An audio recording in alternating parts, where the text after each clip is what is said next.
Hey guys, this is Crazy Sean DX, and welcome to this video, and welcome to another rendition of Appraisal, where I determine if something is worth the praise or not worth the craze. Today we're going to be looking at Yoshi's Story, a game that... Who doesn't love Yoshi? Green Dino Boy here debuted in Super Mario World for the Super Nintendo as a sidekick from Mario and Luigi, and is also listed as a turtle on Wikipedia. Oh, never mind. Turns out someone managed to fix it before I could even screenshot it off Wikipedia. So I guess the three jokes that I planned to make for this whole thing ended up not working, but I'm gonna leave them in because I'm too goddamn depressed about everything to just edit it out. He's even started in his own game in Super Mario World 2, Yoshi's Island, garnering some critical acclaim despite half the game's soundtrack being loud and obnoxious crying. Please just stop already! They then decided to completely remove this aspect of Yoshi platform games in Yoshi Story for the Nintendo 64. Managed to get a score that screams ass okay, I guess, with GameSpot even calling it shallow, derivative, short, stripped, and too easy. However, it seems that is a game that is rather remembered fondly despite the critical madness, so we're about to find out if it really is worth your time. This is Yoshi Story. So the game actually begins at the title screen saying that the Super Happy Tree, which, yes, that's what they're going with, has somehow been uprooted and stolen, making the Yoshis fall into what looks like a trance of sorts. I know it's supposed to be depression, but there's better representation out there. Then 6 baby Yoshis hatch and immediately have enough intelligence to realize what's wrong and are off to try and get back the Super Happy Tree. And the gameplay begins and... So, first of all, the main goal in each level is not actually to make it to the end and boom, you're done, but rather to eat fruit. Yep, eat enough fruit and you finish a level, because it makes you happy and stuff. My teenage self would have loved this aspect. In addition, the level layout is sort of a pick-your-path sort of thing, where you only play one level per world, or rather page, because the world in question is a book. This is apparently done to encourage replay value, and I'd enjoy this idea for more gameplay variety if it weren't for one big issue I had with this game. The controls are shit. So this is a side-scrolling platformer, but you use the control stick to move Yoshi around. Not to mention you can also hold up while doing a flutter jump to flutter higher, but the issue is that you move so stiffly in the air that you're likely going to fall somewhere you'd rather not be, such as in this fish's mouth.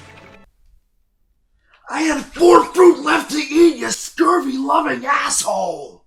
Now, you'd think that you could just use the D-pad instead, right? Well, no.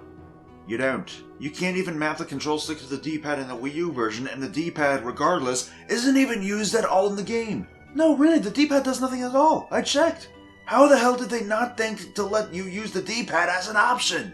It'd be like me not having this spinach as an option to eat.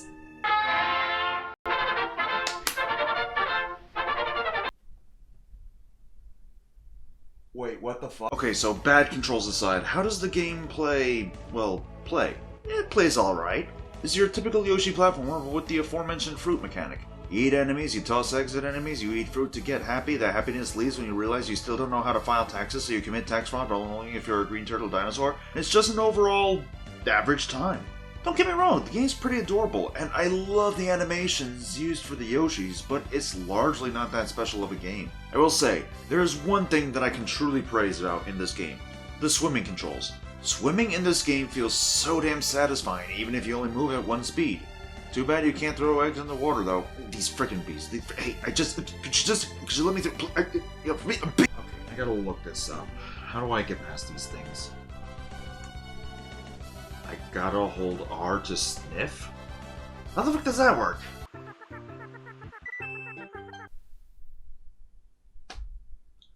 Well, don't I feel like a goddamn absolute dunce? There's also only 2 bosses in each playthrough, with the first boss always appearing after the 3rd stage, and the boss being different depending on which of the stages on the 3rd page you choose. I got a genie. Robin Williams would probably not like what I did to them, God rest his soul. I'd also go over the story, but it's just too simplistic and bare bones, as the only story bits that show up are after to finish a page, as well as the title screen and when you beat the game, and it's slightly different every time due to the pick-your-own-adventure style of the levels. Oh, I neglected to mention.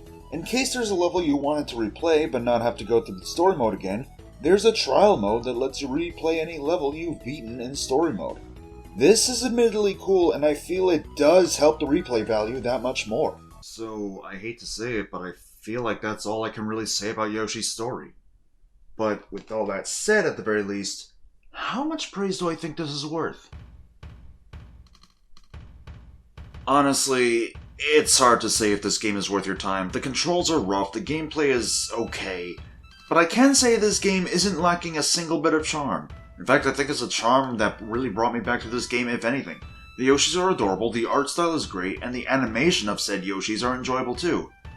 But I honestly don't know if that is enough to warrant a playthrough, let alone multiple ones.